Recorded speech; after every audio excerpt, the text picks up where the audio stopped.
जय हिंद दोस्तों। एमओडी ने जारी कर दिया 11 पेज का एमओयू और हर एक एक्स सर्विसमैन चाह रहे थे कि आखिर हमारा डीएसपी अकाउंट कौन से बैंक में होना चाहिए, किस बैंक में कौन कौन सी सुविधा है, कौन कौन सी बैंक है जिन पर सुविधा है। और ये सुविधा, इसका मतलब पर्सनल लोन की बात है, एजुकेशन लोन की बात है, पर्सनल एक्सीडेंट इंश्योरेंस की बात है। यानी अब एमओडी ने रिक्वायरमेंट समझा कि नहीं, अब हमें इसको एक कंसोलिडेटेड कर देना चाहिए और इसके लिए कंप्रेसिव गाइडलाइन देनी चाहिए ताकि सभी सर्विंग को, शायद डे टू डे सैनिक सम्मेलन या वहां पर अपडेट होते रहते हैं, खासकर एक्स सर्विसमैन हैं, चाहे आप सेना के अधिकारी हैं, चाहे जेएसयू हैं, चाहे जवान हैं, उनके डिपेंडेंट्स हैं, सबके लिए ये जानकारी बहुत महत्वपूर्ण है। मैं सभी से उम्मीद करता हूं कि 11 पेज हमारे सैनिक जीवन पेज है उसके ऊपर मिल जाएंगे, या आप हमें हमारे व्हाट्सएप पे जो नीचे चल रहा है उस पर आप मुझे मैसेज करोगे, मैं आपके साथ शेयर करूंगा। शेयर करने का फायदा आप तो समझोगे और आपके पास एक्सर्विसमैनों का ग्रुप है या शाम को बैठते, उनको जरूर उन्हें बताएं कि भाई आपका अकाउंट कहां पर है, आपने ये कार्रवाई कराई है, कभी कुछ बैड हैपनिंग होती तो आपको कितना पैसा मिलेगा। प्लीज, ये मेरी आपसे पर्सनल रिक्वेस्ट है। क्यों? इसी को लेकर मैं 2-3 साल से ज्यादा मेरा प्राइमरी टास्क लगभग यही है। तो दोस्तों आइए इस गाइड के ऊपर बात करते हैं। जैसे इसमें लिखा है, integrated headquarter of MOD army AGS branch comprehensive guide to banking benefits. आप समझ सकते हो इसका मतलब। Present guideline will serve as single point reference document from now onward and in case of any change in the future document will be revised recent. उन्होंने कहा है, एक कहते हैं ना, एक सिंगल डॉक्यूमेंट तैयार करके दिया है, बैंकिंग बेनिफिट यानी जितनी बैंक के साथ करार है और उन बैंकों में ही आपका अकाउंट होना चाहिए। उसके लिए उन्होंने कहा है इन फ्यूचर कोई चेंज होगी तो मैं इसके जरिए एमओडी एजीएस ब्रांच आपको समय समय पर इसके अमेंडमेंट जारी करती रही, लेकिन उन्होंने एक कंप्रहेंसिव गाइड बना के आपके सामने दे दिए। अब लिखा है, this has been done due to fact of the number advisory related to defence salary package account benefit have been issued from time to time and some time linking of them become every difficult for the government. उनका है, हम छोटी छोटी एडवाइजरियां समय समय पर निकालते हैं, लेकिन आज हमने इसकी जरूरत समझी। समझ गए मेरे भाई। Um, comprehensive guide to serve one reference document related to DSP account benefit. यानी अब आपको अलग अलग नहीं ढूंढना है, आपको एक डॉक्यूमेंट है जो आपके सभी बैंकों की डिटेल इसमें लाते हैं। अब क्या क्या डिटेल है, कौन कौन सी चीजें, कैसे कवर हो रहा है, आराम से हम इस पर बात करेंगे। यानी इसमें है, the scope of guideline is covered the following part. इस 11 पेज में क्या क्या कवर किया? वैलिड एमओयू डिटेल, यानी किसके साथ वैलिड करारनामा है, यानी एमओडी का और पर्टिकुलर बैंक के साथ किस किस के साथ है वो। Major benefits associated with DSP account, यदि आप डीएसपी अकाउंट होल्डर हैं तो कौन कौन से आपको मेजर बेनिफिट है। एलिजिबिलिटी कंडीशन, और इसकी एलिजिबिलिटी कंडीशंस क्या क्या है। क्लेम प्रोसीजर, यदि कुछ होता है तो उसको क्लेम करने का तरीका क्या है। चेकलिस्ट ऑफ डॉक्यूमेंट्स क्या है। मिसलेनियस इंस्ट्रक्शन, और कुछ सामान्य जानकारी भी आपके लिए दी गई। आप थोड़ा सा धैर्य रखिए। Valid MOU detail, at present Indian army has valid MOU with 10 banks, detail will change and when MU are revised renew it will be informed। मतलब अभी 10 के साथ है, इसके पास आगे रिन्यू होगा या नहीं होगा, आगे नया होगा, उसके साथ मैं आपको इंफॉर्मेशन देता रहूंगा। तो सबसे पहले ये जानना जरूरी है, जैसे कि आप देख सकते हो बैंक ऑफ बड़ौदा से है पहला, सर्विंग और पेंशनर्स और अग्निवीर का बैंक ऑफ बड़ौदा से है, 30 मई 2029 तक है। इसके बाद फिर रिन्यू होगा 30 मई 2029 तक बैंक ऑफ बड़ौदा से। स्टेट बैंक ऑफ इंडिया का है, आप समझ सकते हो, 3 नवंबर 2028 अग्निवीर के लिए है और 15 जनवरी 2028 यानी सर्विंग और पेंशनर्स के लिए, यानी हम लोग हैं, जनवरी 2028 तक है। इसके बाद फिर आगे रिन्यू होगा, रेट भी रिन्यू होते हैं। पंजाब नेशनल बैंक 12 जनवरी 2029 तक है, सर्विंग और पेंशनर्स के लिए, अग्निवीर के लिए। पंजाब एंड सिंध बैंक 20 जून 2028 तक है, सर्विंग पेंशनर अग्निवीर के लिए। आईसीआईसीआई का 12 नवंबर 2028 तक है। बैंक ऑफ इंडिया का 3 मार्च 2028 तक है। एक्सिस बैंक का 29 अक्टूबर 2028 तक है। एचडीएफसी बैंक का 5 जनवरी 2029 तक है। यस बैंक का 19 फरवरी 2029 तक है। आईडीएफसी फर्स्ट बैंक 5 फरवरी 2029, यानी ये 10 बैंक हो गई। Bank of Baroda, state bank, Punjab national bank, Punjab and Sindh bank, ICICI bank, bank of India, Axis bank, HDFC bank, Yes bank और आईडीएफसी फर्स्ट बैंक। ये 10 के अलावा यदि आपका कहीं भी अकाउंट है तो आपको डीएसपी अकाउंट का यानी कोई फायदा नहीं मिलेगा। आज तक समझ सकते हो। और इनका फायदा कब तक मिलेगा, जिसको मैंने बोला वैलिड एमओयू, यानी आगे कब तक है, उसके बाद फिर रिन्यूअल होगा। क्लियर है दोस्तों। अब आइए दूसरे पेज पे चलते हैं। अब major benefit associated with DSP account, बड़ा पार्ट है इसका। अब मैं बात करूंगा personal accident insurance on death on DSP account holder, यानी डीएसपी अकाउंट होल्डर हैं आप। होल्डर का मतलब क्या, आप पेंशनर हैं, सर्विंग हैं, अग्निवीर हैं। अब होल्डर की मैं बात करूंगा, आप सर्विस में हैं तो आपका डीएसपी अकाउंट इन 10 बैंक में आपने करा लिया है, अग्निवीर हैं। रिटायर होने के बाद इन्हीं 10 बैंक में आपने कन्वर्ट कराना है सर्विंग से पेंशन अकाउंट, सर्विंग से पेंशन अकाउंट कन्वर्ट कराना है। इसके लिए आपको शाखा में जाना पड़ेगा और इन्हीं 10 बैंकों के सामने रखिए, ये लेटर ले जाए कि सर आप मुझे ये डीएसपी पेंशन अकाउंट हमारा कन्वर्ट कर दिए। भले उनकी जो स्कीम है उनका अलग अलग नाम हो सकता है, किसी का रक्षक प्लस है, किसी का कुछ है, वो अलग बात है, लेकिन आपने ध्यान रखना। अब bank of Baroda personal accident insurance dash amount serving Agniveer, ये तो कोई सर्विंग सोल्जर है, अग्निवीर है और उसकी मृत्यु हो जाती है किसी दुर्घटना में तो 1.25 करोड़ का है, 1.25 करोड़ का है। और personal accident insurance death amount pensioner, यदि कोई पेंशनर की मृत्यु हो जाती है, कैसे मृत्यु हो जाती है वो भी ध्यान रखना। ये नहीं कि आपको बीपी से हो गई या बीमारी से, नहीं, एक्सीडेंट से।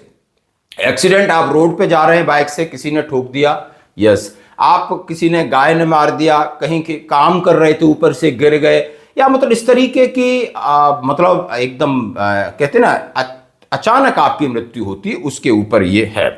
अब स्टेट बैंक ऑफ इंडिया का सर्विंग और अग्निवीर का 1 करोड़ का, रिटायरीज का 50 लाख का। पंजाब नेशनल बैंक 1 करोड़ का, रिटायरीज का 50 लाख का। पंजाब सिंध बैंक दोनों का 1 करोड़ का, यानी अग्निवीर हैं, रिटायर हैं, पेंशनर 1 करोड़।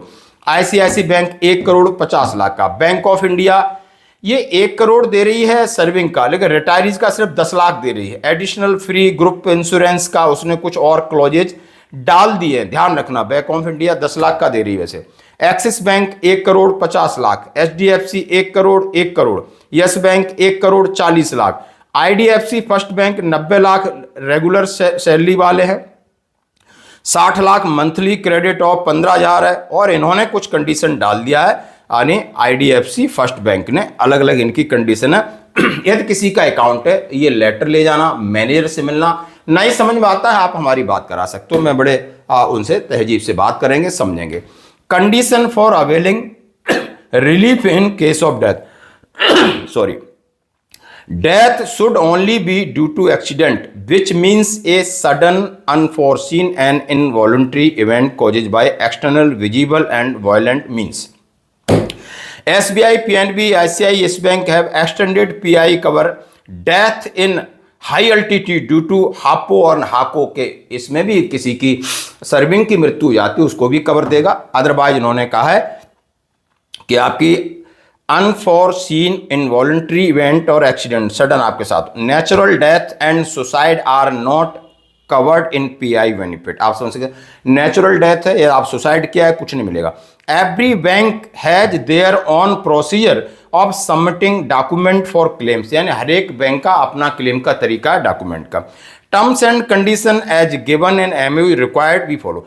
अब एमओयू के साथ जो टर्म्स ऑफ कंडीशन है कि आपने क्या क्या तैयार रखना है वो उन्होंने रखा बताया है। पर्सनल एक्सीडेंट इंश्योरेंस डिसेबिलिटी पर है, यदि किसी को चोट लगती है उसके ऊपर भी है, लेकिन बैंक ऑफ बड़ौदा दे रही है, state bank of India pensioners को नहीं दे रही है। बैंक ऑफ बड़ौदा दे रही है 37 लाख के आसपास दे रही है, पंजाब नेशनल बैंक 25 लाख के आसपास दे रही है, आईसीआईसी बैंक 50 लाख के आसपास दे रही है, बैंक ऑफ इंडिया नहीं दे रही है, एक्सिस बैंक 50 लाख दे रही है, एचडीएफसी बैंक तो सीधा 1 करोड़ दे रही है। पर्सनल एक्सीडेंट डिसेबिलिटी यानी आपको चोट लगती है। अब उसके साथ कंडीशन है as per insurance regulator IRDAI norms के हिसाब से होना चाहिए। 100% डिसेबिलिटी होना चाहिए, 100%, यानी बंदा बेड पर चला जाना चाहिए।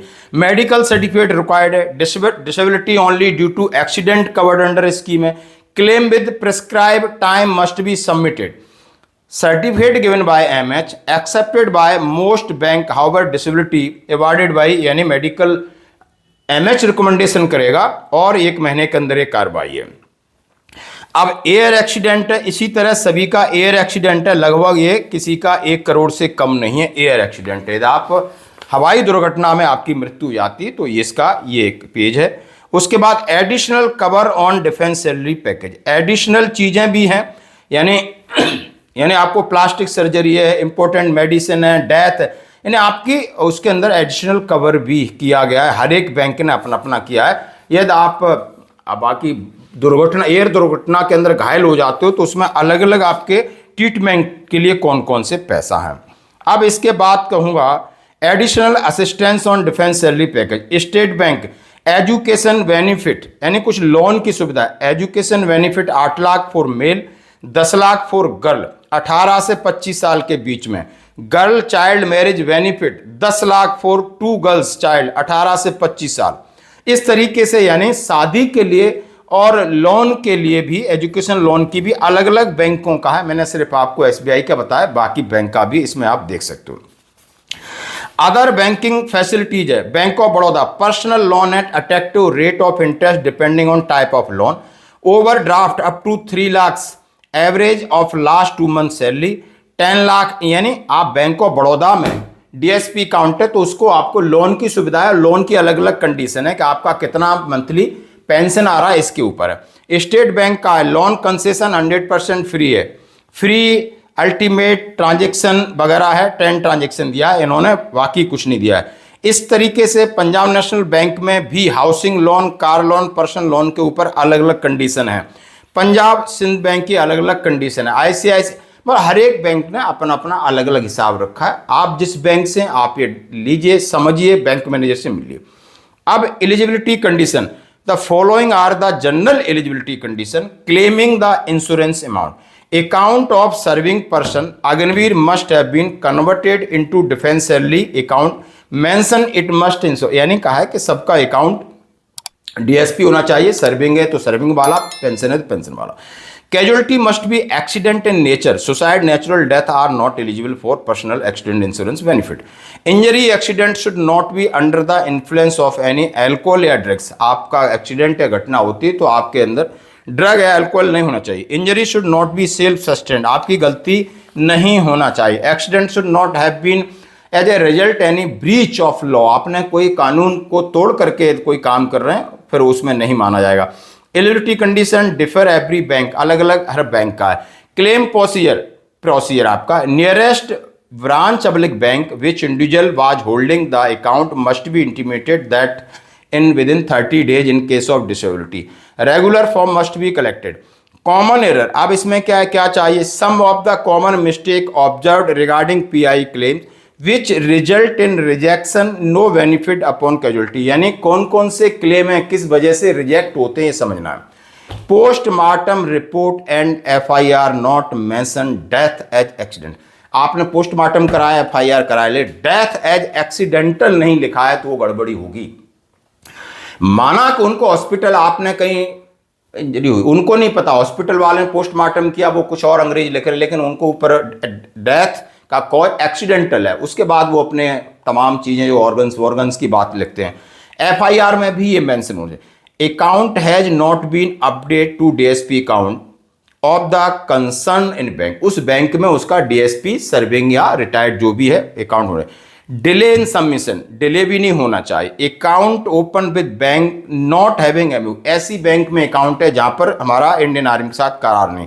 Document submitted with bank do not have contact detail, अपने कुछ डॉक्यूमेंट्स हैं, 30 दिन का प्रोसीजर है, नॉट बीन मेंशन, यानी सारी चीजें। आपका डीएसपी अकाउंट है लेकिन आपने कराया है और पासबुक में मेंशन नहीं है, वो भी दिक्कत आएगी। फिर तमाम कोर्ट ऑफ इंक्वायरी है, पीएमआर, एफआईआर नॉट एफआई जो सर्विंग के लिए है। लोन डिफॉल्ट केसेस का भी कुछ इसमें है। मिसलेनियस इंस्ट्रक्शंस हैं, तमाम इंस्ट्रक्शन है जो 11 पेज की है, आप हमसे ले सकते हो बिल्कुल बिंदास तरीके से। और सभी के साथ आप शेयर कर सकते हो। एसबीआई की मोबाइल ऐप भी है, उसका भी एक नंबर है इसके साथ, आप वहां से भी आप कांटेक्ट कर सकते हो। यानी पूरा प्रोसेस ये 11 पेज का है और ये एक आपको वन विंडो क्लेम्स कहते हैं। इंडियन आर्मी ने ये लगाया, बहुत दिनों से चल रहा था, अलग अलग तरीके की गाइडलाइंस आ रही थी, अब उन्होंने एक कंप्रेसिव गाइडलाइन आपके सामने रखी है। तो दोस्तों ये जानकारी सिर्फ आपके लिए नहीं, हमारे सभी पूर्व सैनिकों के लिए, जहां पर हम लोग बहुत कई जगहों पर इकट्ठे होते हैं, एक दूसरे से शेयर करें, इस कॉपी को रखें, पढ़ें, अपने बच्चों की मदद लें।